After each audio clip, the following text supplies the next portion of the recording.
सांगली येथील पोलीस अधिकाऱ्याच्या घरावर दरोडा, नागावे येथील घटना, 11 तोळे सोन्यासह 13 लाखांचा ऐवज लंपास. हातकणंगले तालुक्यातील नागावे येथील माळवाडी परिसरात सोमवारी मध्यरात्री चोरट्यांनी उच्छाद मांडला.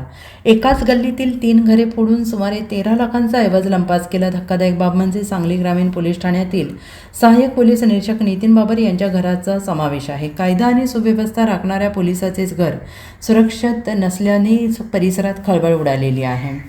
नागरिकांमध्ये भीतीचं वातावरण पसरलेलं आहे. मिळालेल्या माहितीनुसार सोमवारी मध्यरात्री 2:30च्या सुमारास 5 ते 6 जणांच्या टोळीने माळवाडी भागाला लक्ष्य केलं. सहाय्यक पोलीस निरीक्षक बाबर हे सांगलीत कार्यरत असल्याने त्यांना घरी येण्यास उशीर होणार होता.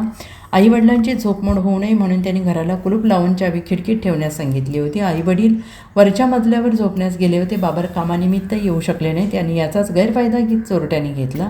चोरट्यांनी घराचा कडी-कोयंडा उचकटून आत प्रवेश केला. कपाटातील 11 तोळे सोने, चांदी आणि रोख 7,000 रुपये असा ऐवज लंपास केला. Bureau report, SBN Marathi, Sangli.